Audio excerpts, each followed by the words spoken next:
ሕይወት በምጽዋ 1970 ዓመተ ምህረት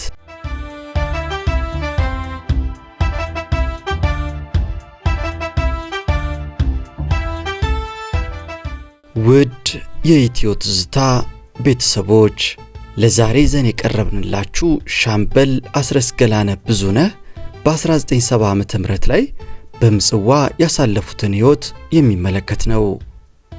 ታሪኩን ያገኘነው የካድሬው ማስታወሻ ከሚለው መጽሐፋቸው ላይ ነው። እኛ ለዛሬ የተመረጠውን ታሪክ እናቀርብላችኋለን። እናንተ ግን በርካታ የሕይወት ተሞክሯቸውን በመጽሐፋቸው ላይ ስላሰፈሩ ለታሪክ ማስታወሻነት ከፈለጋችሁት ገዝታችሁ ልታነቡት ትችላላችሁ። ሙሉ ታሪኩን እነሆ።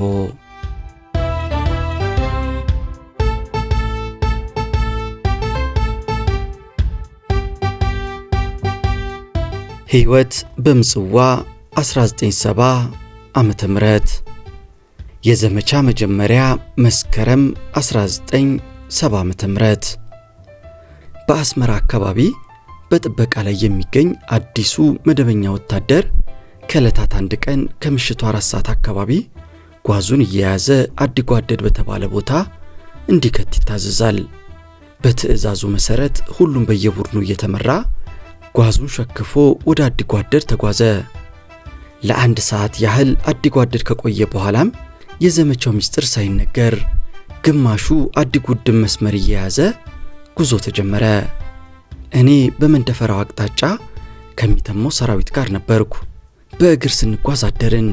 እንቅልፍም ድካሙም ተጫጭኖን ልክ ከሌሊቱ 11 ሰዓት ላይ ሻዕቢያ በተኩስ ከጉዟችን አገደን። ለጊዜው ውጊያ ገብተን ስለማናውቅ የተማርነውን ወታደራዊ ስልት ረስተን በመፎከር በመሸለል ወደፊት ጉዞ ቀጠልን። ከጥንቃቄ ጉድለት ያልተፈለገ መስዋዕትነት ብንከፍልም ሻዕቢያን እያባረርን አንዲት ሰላዶሮ የምትባል ትንሽ ከተማ ድረስ አባረርን። እዚች ትንሽዬ ከተማ ስንደርስ ሻዕቢያ ሲሮጥ የቆየው ሆን ብሎ ለስልት ነበረና ወደ መገደያ ወረዳው ሳናስበው አስገባን። ከዚያም ከግራ ከቀኝ ከፊት ከኋላ በስብጥር ተኩስ በማጣደፍ አካባቢውን ጥይት ዘሩበት። ይህ አዲስ ጦር መከላከል ይዞ ቆንጥጦ መከላከል ሲገባው ስራው መሮጥ ሆነ። ሲመቸው ወደፊትም መሮጥ፣ ከፊቱ ጠበቅ ያለ ነገርም ሲገጥመው ወደ ኋላም መሮጥ። በቃ ስራው መባከን ብቻ ሆነ። ስለዚህ ሻዕቢያ እያባረረ የተነሳንበት ቦታ ድረስ እንደ ከብት ነዳን። ስናጠቃ ብዙ ጉዳት ያልደረሰብን፣ ስንሸሽ ብዙ ጉዳት ደረሰብን። በሽሽት ወደ ኋላ የሚፈተለከውን ወታደር መንገድ ላይ እየጠበቁ የሚያግዱና ዞሮ እንዲከላከል የሚያስተባብሩ የደርግ አባሎችና አዛዦች ነበሩ። ከነዚህም ወታደራዊ አመራሮች መካከል የማልረሳቸው የወቅቱ የኤርትራ ክፍለ ሀገር ፖሊስ አዛዥ ኮሎኔል በኋላ ብርጋዴር ጄኔራል ለሚሳ ግንባር ቀደሙ ናቸው። እኚህ መኮንን መንገድ ጠብቀው በከዘራ እየጠረቁ ጦሩን ፊቱን ወደ ጠላት እንዲያዞርና እንዲከላከል ያደርጉ ነበር። በዚህ መሃል አንድ የደርግ አባል የነበረ የወቅቱ ትልቅ ባለስልጣንም እንደሳቸው ከሚሸሸው ወታደር ጋር እየታገለ እያለ ኮሎኔል ለሚሳ በከዘራ ይጠርቁታል። ሁኔታውን የሚያውቁ ሰዎች በዚህ ጊዜ እረ ኮሎኔል፣ እረ የደርግ አባል ነው ይሏቸዋል። እሳቸውም በጣም ተናደው ስለነበረ በሽታ ይደርገመውና እዚህ ምን ያንጎማልለዋል አይዋጋም ይላሉ። በዚህ ጊዜ ያ በሩጫ ልቡ ሊወልቅ የደረሰ ወታደር ሁሉ በሳቅ ይፈነዳል። ባለስልጣኑም እንዴት ተደፈርኩ ብሎ አይኑን ቢጎለጉልም እሳቸው ከምንም አልቆጠሩትም። ሁሉም በሽሽት ላይ ያለ ሰራዊት በእሳቸው ሁኔታ በጣም ተደስቷል።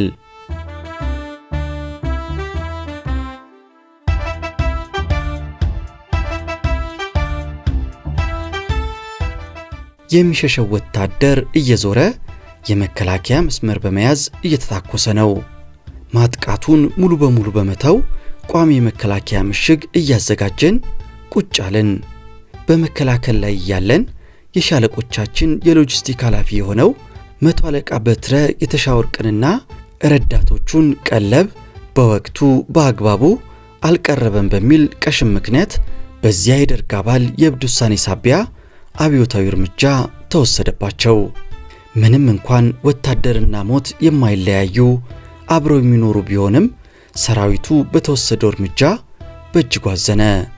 በወቅቱ በያዝነው የመከላከያ ወረዳ የደርጉ ምክትል ሊቀመንበር ሌተናል ኮሎኔል አጥናፉ አባተ እየተዘዋወሩ ሲጎበኙንና መመሪያ ሲሰጡን ውለው ማታ የፍየል ወጠጤ የሚል ሽለላ ሲሸለልባቸው አምሽቶ ጭቁኖቹን ሲፈጅ ጋማውን በመያዙ አብዮታዊ እርምጃ ተወስዶበታል ሲል የመንግስት ሬዲዮ አስደመጠን። እኚህ ሰው ከኮሎኔል መርድ ጋር ምሽግ በመጎብኘት እያንዳንዱን ተራ ወታደር በማነጋገር ነበር ቀን የዋሉት። በዚህ ምክንያት በጦሩ ውስጥ መልካም ያልሆነ ስሜት ተፈጠረ። በእርግጥ ፊት ለፊት ደፍሮ የሚተነፍስ የለም። በአጠቃላይ ሁሉም በሆዱ ውስጥ ለውስጡ ለሲኦል የተጣልነን እርስ በርሳቸው እየተበላሉ እኛ ብንኖር ባንኖር ማን ከቁብ ይቆጥረናል በማለት መቆዘም ጀመርን። ፊት ለፊትማ እንዴት ተደርጎ ትንፍሽ ይባላል? የሚያጋጥመውን ያውቀዋል። አንዳንዱ ደግሞ አዳሃሪው አጥናፉ አባተ በመወገዱ በአጭር ጊዜ የድል ባለቤት ሆኖ በድል ተንበሽብሾ ጉሮ በሸባዬ እያለ ወደ መሃል ኢትዮጵያ ሲገባ ወለል ብሎ እየታየው በደስታ ማዕበል ተውጧል። እንዲህ እየተባለ ጊዜን ጊዜ እየወለደው በጣረ ሞት ላይ እያለን የሰው ማምረቻ ፋብሪካ ያለ ይመስል የደርጉ ጠቅላይ ሚኒስቴር ባለ 9 ነጥብ ውሳኔና ጥብቅ መመሪያ ለጦሩ ማዕከላዊ እዝ አስተላለፉ። ይህንን ባለ 9 ነጥብ ውሳኔ ሁሉም የሰራዊቱ አባላት በየደረጃው እንዲያውቀው ተደረገ። ይህ ውሳኔ ይዘቱና ዓላማው የሞት የግድያን መልእክት የሚያስተላልፍ ነው። ስኳር ሲቅም የተገኘም ሆነ መጸዳጃ ቤት ገብቶ ከ15 ደቂቃ በላይ የቆየና ያለ ፍቃድ ከቦታ ቦታ የተነቃነቀ ሳይቀር በአጠቃላይ አብዮታዊ እርምጃ እንዲወሰድበት ያዛል። በዚህ ምክንያት በኤርትራ ምድር በጦሩ ውስጥ ሞት ነገሰ። ከምክትል 10 አለቃ ጀምሮ እስከ ላይኛው የጦር አዛዥ ድረስ የፈለገውን የፈለገ ጊዜ የመግደል፣ የማስገደል፣ የመረሸን ስልጣን ተሰጠ። በዚህ ግዴለሽና ኃላፊነት በጎደለው አሰራር ብዙ የደሃ ልጆች የሆኑ የሰራዊቱ አባላት ተገድለዋል፣ ተረሽነዋል። በዚህች የሞት ጉም በሸፈናት ሀገር ኤርትራ ችግሯን ከስር መሰረቱ ይፈታል ተብሎ ሳይሆን ብዛቱን ይዞ የተመመው ሚሊሻ ሰራዊትም በወቅቱ ኮሎኔል በኋላ በሜጀር ጄኔራል ቁምላቸው ደጀኔ የበላይ መሪነት በአስመራ ዙሪያ የማጥቃት እርምጃ ወሰደ። ነገር ግን በአርብ ርቦ ተራራ ላይ ስጋው እንደ እንስሳ በድን የአውሬ ቀለብ ሆነ።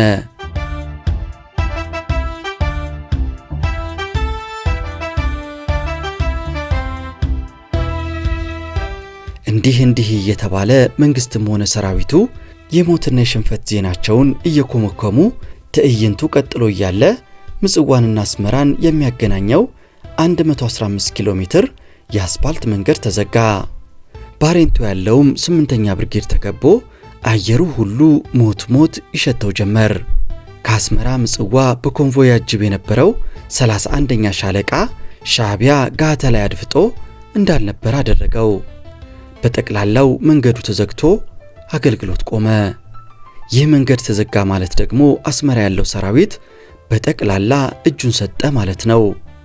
ምክንያቱም ከመሃል ሀገር ወደ ኤርትራ የሚገባው ቀለብ፣ ትጥቅ፣ በአጠቃላይ አስፈላጊ ቁሳቁስ በአየር ብቻ ተጓጉዞ የሚቀርበው በቂ አይሆንም። አብዛኛው ሲቀርብ የነበረው በአሰብና በምጽዋ በኩል በመርከብ እየተጫነ ነበር። ስለዚህ የህልውና ጉዳይ ስለሆነ ይህንን መንገድ ከሻዕቢያ መንጋጋ በማላቀቅ መክፈት ቅድሚያ የሚሰጠው የወቅቱ አንገብጋቢ ጉዳይ ሆነ።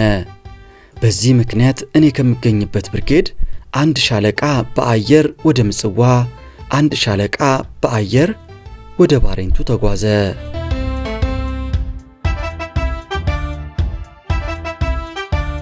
ሕይወት በምጽዋ 1970 ዓመተ ምህረት በወቅቱ ካስመራ በተለምዶ ዳኮታ እየተባለ በሚጠራው አውሮፕላን ተጭነን ወደ ምጽዋ ተጓዘን። ምጽዋ አየር ማረፊያ ስንደርስ ሜዳው በከባድ መሳሪያ እየተደበደበ ነበር። እንዴት ይረፍ አውሮፕላናችን!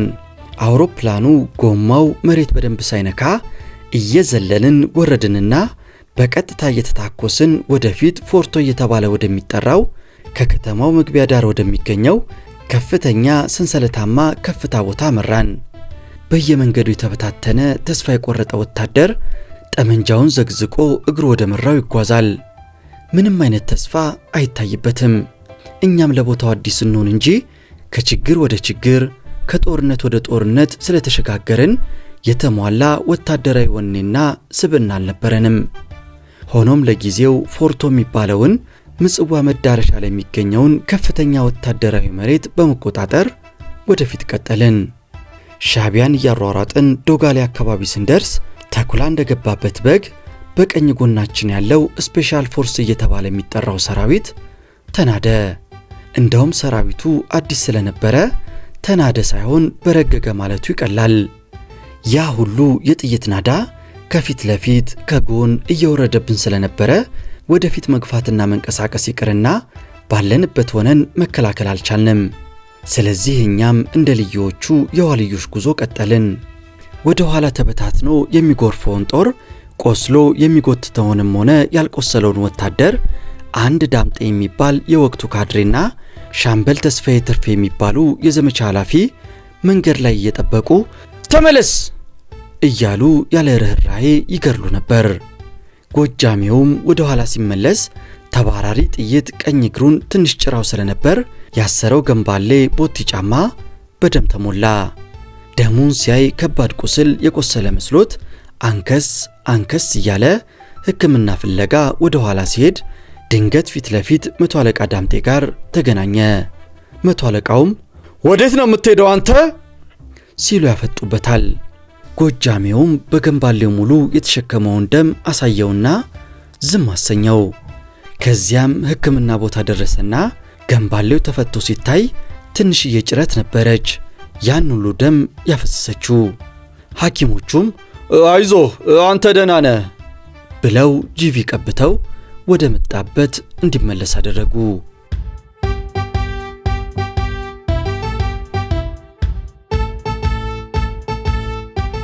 ጦርነቱ ቀጥሎ የሻቢያ ጦር መልሶ ማጥቃት በመሰንዘሩ እጅግ አስከፊ እልቂት ደረሰ። ከይርጎጌ ከጉርጉሱም ከኤርፖርት ከያቅጣጫው በመሸሽ ላይ ያለው ሰራዊት የሚጎርፈው ወደ ምጽዋ ከተማና ወደ ባህር ኃይል ጠቅላይ መምሪያ ነበር። ባህር ኃይል መምሪያና ምጽዋ ከተማ በውሃ የተከበቡ ቦታዎች ናቸውና እነዚህ ቦታዎች ለመግባት ሁለት ጠባብ የአስፋልት መንገዶች ብቻ ነው መጠቀም የሚቻለው። ስለዚህ እነዚህ መንገዶች እድል ገጥሞት መጠቀም ያልቻለ ያለው እድል እጅ መስጠት ወይም በቀይ ባህር መበላት ነበር። ሌላ አማራጭ የለም። በዚህ ምክንያት ብዙ ወደ ደሴቶቹ መግባት ያልቻሉ የሰራዊቱ አባላት እየዘለሉ ወደ ቀይ ባህር በመግባት መዋኘት የሚችሉ እየዋኙ ሲያቋርጡ፣ ዋናም አይችሉ ብዙዎቹ ደግሞ ቀይ ባህር ሰምጠው ቀሩ። ከሻቢያ ጥይት የተረፈው አነስተኛ የሰራዊቱ ኃይል ጠባቧን አስፋልት መንገድ ተከትሎ ባህር ኃይልና ምጽዋ ርዕሰ ምድሪ ደረሰ። ጦሩ የመጨረሻ ዕድሉም መከላከል ሆነ። በዚህ ሽሽት ወቅት እኔ ጎጃሜው የተፈተለኩት የምጽዋ ርዕሰ ምድሪ እየተባለ ወደሚጠራው የባህር ወደብ ነበር።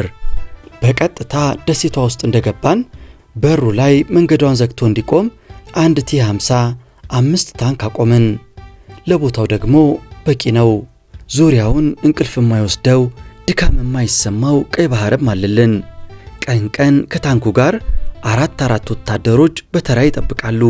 በየዕለቱ ሻቢያ ይችን ደሴት ከተማ በቀን ቢያንስ ከ1000 ያላነሰ የመድፍና የሞርታር ጥይት ያዘንብባታል። በዚህ ጊዜ ማንኛውም ወታደርም ይሁን የከተማው ነዋሪ ሕዝብ እንደ አይጥ ወደ መደበቂያ ጉድጓድ ይገባል። እኛም ዕድሜ ለሼህ አላሚን አንደኛ ደረጃ ትምህርት ቤቱ የምድር ቤት ስላለው ከጥበቃ ውጭ ያለው ሰራዊት እዚያ ምድር ቤት ውስጥ ገብቶ ተሰብስቦ ስለሚቀመጥ የሚዘንበው የመድፍ ጥይት ጉዳት አድርሶበት አያውቅም። ማታ ማታ ከሼህ አላሚን ትምህርት ቤት ጉድጓድ በመውጣት ሁሉም የሰራዊት አባላት ጠመንጃውን ወድሮ የቀይ ባህርን ዳር ሲጠብቅ ያድራል። የመጠጥ ውሃ መስመሩም ሻቢያ ስለተቆጣጠረው ንጹህ የመጠጥ ውሃ በጣም ውድ ሆነ። ቀይ ባህር ሰማይ መስሎ ቢተኛም መራራ ጨው በመሆኑ የሚቀመስ አልነበረም። ስለዚህ ውሃ የሚቀርብልን በመርከብ በማጓጓዝ ከየመን ሀገር ነው። ወታደሩም ሆነ የከተማው ነዋሪ ሕዝብ ውሃ የሚያገኘው በእደላ ነው። ውሃው ቶሎ ቶሎ ስለሚሞቅ ወይም ስለሚፈላ በረዶ እንደ ውሃ ይታደላል። የበረዶ ፋብሪካ በደሴቲቷ ውስጥ አለ። እንዲህ እያልን መከላከያችንን አጠናክረን ቀጠልን።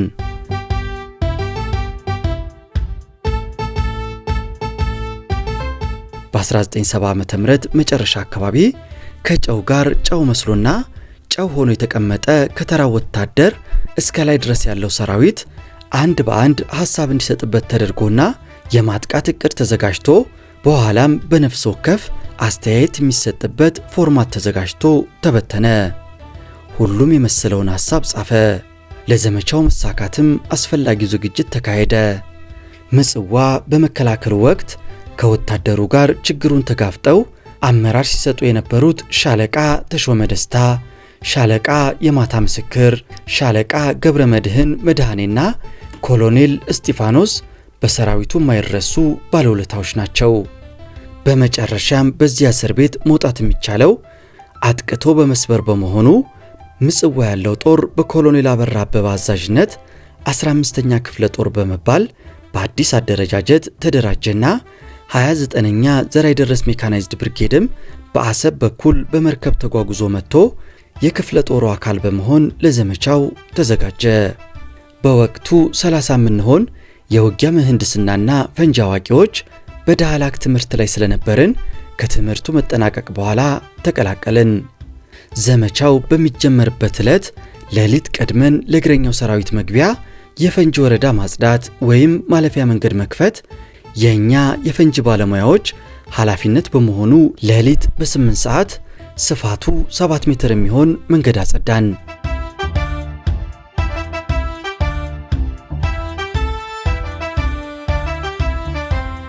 እግረኛው በዚያች በተፈተሸች መንገድ ያለ አንዳች ችግርና ኮሽታ እያለፈ ግራና ቀኝ በመበተን ወታደራዊ ስራውን ቀጠለ። ስለዚህ ጎህ ሲቀድ ውጊያው ተጀመረ። በአንድ ጊዜ መሬቱም አየሩም እሳት ነደደበት። በደሴቲቱ መግቢያ በር ላይ ሲኒማ አዲያ አዳራሽ፣ በባህር ኃይል መግቢያ አካባቢ ደግሞ ሚካኤል ቤተክርስቲያን ጎላ ብለው ከሚታዩት ህንፃዎች መካከል ዋናዎቹ ነበሩ። እነዚህ የሃይማኖትና የማህበራዊ አገልግሎት ተቋማት የሻቢያ ዋነኛ የጥይትና የስንቅ ማከማቻ ዲፖዎች ናቸው ተብለው ይገመቱ ነበር። መድፉም፣ ቢኤሙም፣ ሞርተሩም፣ ታንኩም በዋናነት ያነጣጠረው እነዚህ ሁለት ተቋማት ላይ ስለነበረ አንድ ጊዜ እንደ ዝናብ አወረደባቸው። ወዲያውኑ እነዚያ ጎላ ብለው ይታዩ የነበሩ ህንፃዎች ወደ አመድነትና ወደ ፍርስራሽነት ተቀየሩ። ስለ እግረኛው ጦር የውጊያ ብቃት በቃላት መግለጽ ያስቸግረኛል። በጥቅሉ ውጊያው በመሳሪያ ብቻ አልነበረም፣ በቦክስና በቴስታ ጭምር ነበር። በጣም ዘግናኝ የሰው ሳይሆን የእንስሳ ጥል ነበር ማለት ይቻላል። ከተወሰነ መጨፋጨፍ በኋላ ሻቢያ ትርፍራፊውን ይዞ ተፈተለከ። የሻቢያ መሪ የዛሬው ፕሬዝዳንት ኢሳያስ በሂርጎ ሲሚንቶ ፋብሪካ በኩል ለትንሽ አመለጠ። ያም ሆኖ ማጥቃቱ ቆመ። መልሶ መቋቋም ስራ ተሰርቶ ከተማውንና ኤርፖርቱን ከፈንጂ ማጽዳት ስራ ከተሰራ በኋላ ጥሩ የመከላከያ ቦታ ይዞ ለቀጣይ ዘመቻ መዘጋጀት ግድ ስለነበረ ሰራዊቱ በዚህ መልክ መከላከያውን ይዞ ተቀመጠ። ሻቢያ በቀይ ባህር ዙሪያ እንደ እህል የዘራውን ፈንጂ የመልቀምና የማጽዳት ኃላፊነት የኛ የፈንጂ ባለሙያዎች ግዴታ ስለነበረ እግረኛው ሰራዊት መከላከያ ይዞታውን አጠናክሮ ሲቀመጥ የተዋጊ መሐንዲስ ሥራ በጣም በዛ። በጎጃሜው የምትመራ የተዋጊ መሐንዲስ ጓድ በቀን 380 ፈንጂና ቁጥሩ የማይታወቅ 2 ጆንያ የኢትዮጵያ ብር ሰብስባና ለቅማ ዋለች።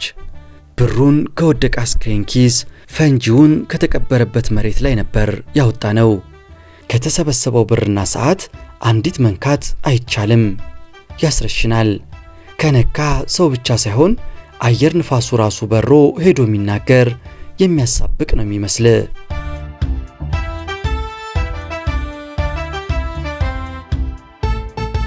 ማታ የጎጃሜው ጓድ ይህንን ሁሉ ሀብት ያለምንም ጉዳት ይዛ ጠቅላይ ሰፈሯ ገባች።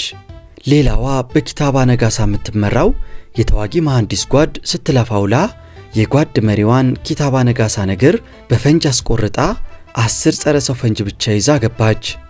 የጎጃሚው ጓድ ባሳየችው ጥንካሬና ውጤት የመሐንዲስ ክፍሉ አዛዥ መቶ አለቃ ካሳ ፈረደ በጣም ስለተደሰቱ ጓዱን በሙሉ የክፍለ ጦሩ አዛዥ ወደ ነበሩት ኮሎኔል አበራ አበበ በማቅረብ ያንን ሁሉ ፈንጂና ብር እንድናስረክብ አደረጉ። የክፍለ ጦሩ አዛዥም ለጎጃሜው የሙሉ 10 አለቅነት ማዕረግ አለበሱትና ለጓዱ አባላት ልዩ ልዩ የማበረታቻ ሽልማት ሰጡ። ሁላችንም በእድሜያችን በጣም ልጆች ስለነበርን በተደረገልን ሽልማት ደስታችን ወደር አልነበረውም ነበር። ወዲያው በወርሃ ሐምሌ 1970 ዓ.ም ከምጽዋ አስመራ ያለውን 115 ኪሎ ሜትር መንገድ ለማስፋትና ነፃ ለማድረግ ውጊያው ቀጠለ። ጦሩም በአዲስ ኃይልና በሜካናይዝድ እንዲጠናከር ተደረገ። በዚህ ምክንያት በውጊያው ላይ የሻዕቢያ ጦር ሊመክት አልቻለም። መሮጥ ማምለጥ ሆነ ዕጣ ፈንታቸው። በዚህ አመቺና ወቅታዊ ጊዜ ሰራዊቱ ፋታ ሳይሰጥ እግር በእግር እየተከተለ ደንጎሎንና ጊንዳን ባቲካላን የመሳሰሉ ከተሞችን በመቆጣጠር ድል በድል ተንበሸበሸ። ሻዕቢያ ባጋጠመው ውድቀት ጓዙን ቀርቅቦ የሚሸሸው በጋህታ ላይ በኩል ወደ ሻዕብ አቅጣጫ ስለነበር ጎጃሜው እንደ ፈንጂ ባለሙያነቱ ከሚሸሸው ጠላት በኋላ በጎን በማለፍ የመሸሻ መንገዱን በፈንጂ በማጠር ጉዞውን እንዲገታ ቀጭን ትዕዛዝ ደረሰው። በትዕዛዙም መሰረት አይነት 57 ጸረ ከባድ የተሽከርካሪ ፈንጂ አይነት፣ 1 ጸረ ቀላል ተሽከርካሪ ፈንጂ፣ 3 ቢኤምዲ፣ 6 ወለፈናዊ ጸረ ሰው ፈንጂ፣ 10 ፖምዚግ ፈንጆችን ይዞ ከሌሎች 3 ጓደኞቹ ጋር በመሆን ጭር ባለው ሌሊት በዚህ ሲኦል በረሃ ጉዞውን ቀጠለ። ልዩ ተልእኮቹንም ለመፈጸም እርስ በርስ እየተመራራንና ጥሻውን እየጣስን ስንጓዝ ከሌሊቱ 8 ሰዓት አካባቢ ድንገት የሰዎች ድምፅ ሰማን። የመኪና ሞተር ድምፅም ተሰማን። የሲጋራ ሽታ መጥቶ በአፍንጫችን ገባ። ሁላችንም እንደሚዳቋ ጆሮአችን ቆመ። ሻዕቢያ በወቅቱ ከመገደያ ወረዳ ውጭ ነን፣ ወደዚህ የደርግ ወታደር አይመጣም፣ ቀራሪ ምናምን ወደሚገኝበት አስመራ ነው የሚያዘግም ብሎ ያሰበ ይመስላል። የተበታተነው ኃይላቸው ተሰባስቦ እስከሚገናኝ የጉዞ ረፍት አድርገዋል። እኛ ደግሞ ጢሻ ከልሎን እንጂ አጠገባቸው ነው ያለነው። በእውነቱ ድምፅ ባያሰሙና ሲጋራ ባያጨሱ ኖሮ ሰተት ብለን እላያቸው ላይ ወተን ያለ ውጊያ ምርኮኛቸው ሆነን ነበር። ለሲጋራ ሱሰኛው ጓደኛችን ምስጋና ይግባውና ካጠገባቸው ለጥ ብለን ተኝተን አቀማመጣቸውንና ዘብ አጠባበቃቸውን ተረዳንና በእባብ አሳሳብ አካሄድ እየተሳብን ወደ ኋላ በመመለስ ወደ ጎን ደግሞ ወደ 1 ኪሎ ሜትር የሚገመት ጉዞ በመጓዝ ወደፊት ገሰገስን።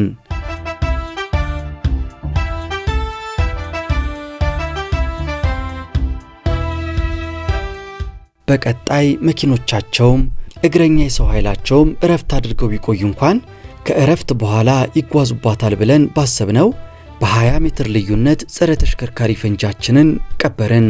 በእያንዳንዱ በቀበርነው ጸረ ተሽከርካሪ ፈንጂ አጠገብ ቢፈነዳ የሰው ማረፊያና መቆሚያ ሊሆን ይችላል ብለን በገመትነው ቦታ ላይ በጥድፊያ ጸረ ሰው ፈንጂ አጠመድንና በመጣንበት አኳኋን የሄድንበትን መንገድ ትተን በሌላኛው አቅጣጫ ተጓዝን።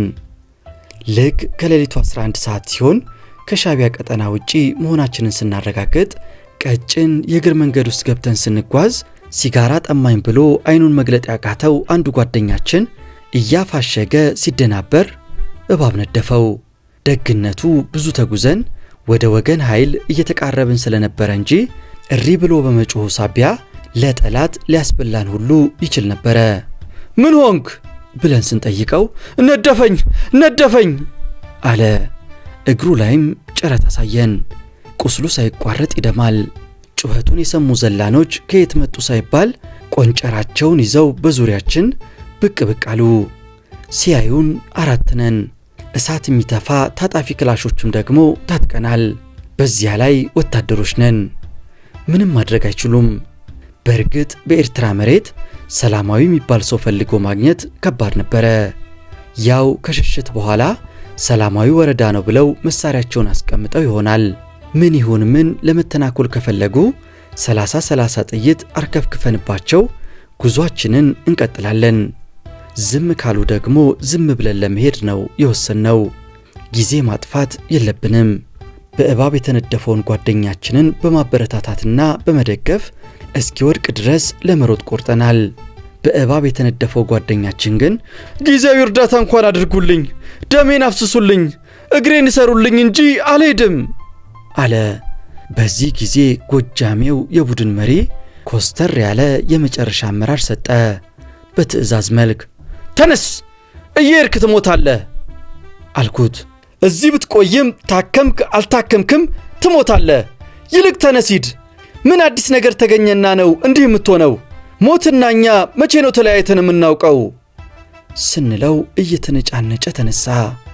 ይህ ወታደር በእንቢታው ቢጸና ኖሮ 2 የክላሽ ጥይት በጭንቅላቱ ከተነበት የያዘውን ክላሽ ብቻ አንስተን መጓዛችን የማይቀር ወታደራዊ እርምጃ ነበር። ሌላ አማራጭ አልነበረምና።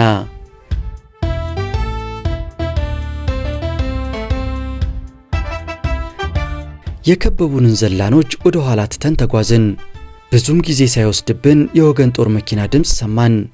ሌሎች እንቅስቃሴዎችም በደንብ ተሰሙን። ያም ሆኖ በእባብ የተነደፈው ጓደኛችን እየተዳከመ ስለሆነ ለማረፍ አልቻለም።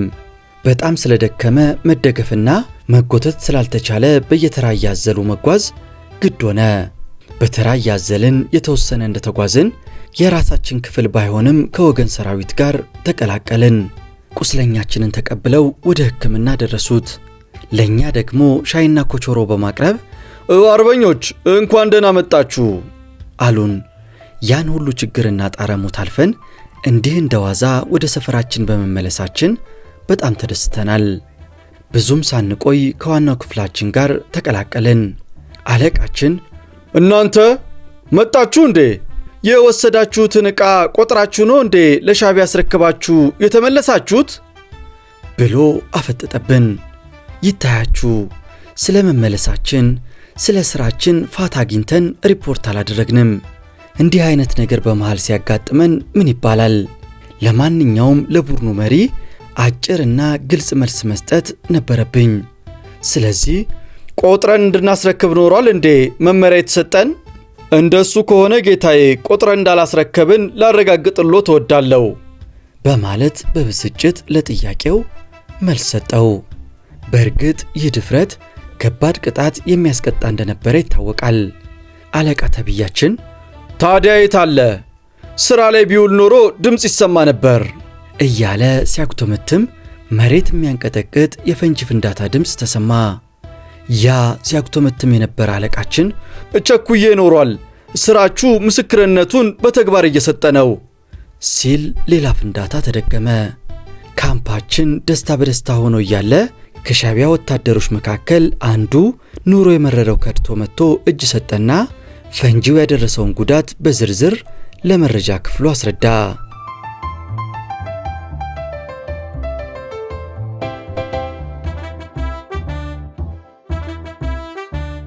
ጎጃሜውም በወቅቱ የ50 አለቅነት ማዕረግ አገኘ። አብረውኝ የዘመቱ ጓደኞቼም የ10 አለቃ ማዕረግ ባለቤቶች ሆኑ። በእባብ የተነደፈው ለከፍተኛ ሕክምና በወቅቱ በሄሊኮፕተር ስለተወሰደ ምን እንደሆነ የሚታወቅ ነገር አልነበረም። እኛም ይህ የምጽዋ ጦርነት በ1970 ዓ.ም የተካሄደውን እንጂ በ1982 ዓ.ም የተካሄደውን እንደማያካትት ለአንባቢዎቼ በትህትና እገልጻለሁ ይሉናል ሻምበል አስረስ ገላነህ ብዙነህ የካድሬው ማስታወሻ በሚለው መጽሐፋቸው ላይ። እኛም ለታሪክ ማስታወሻነት ይረዳን ዘንድ ለዛሬ ይዘንላችሁ ቀረብን። በቀጣይ በአዲስ ታሪክ እንገናኝ። ይህም የኢትዮጵያ ታሪክ ነው።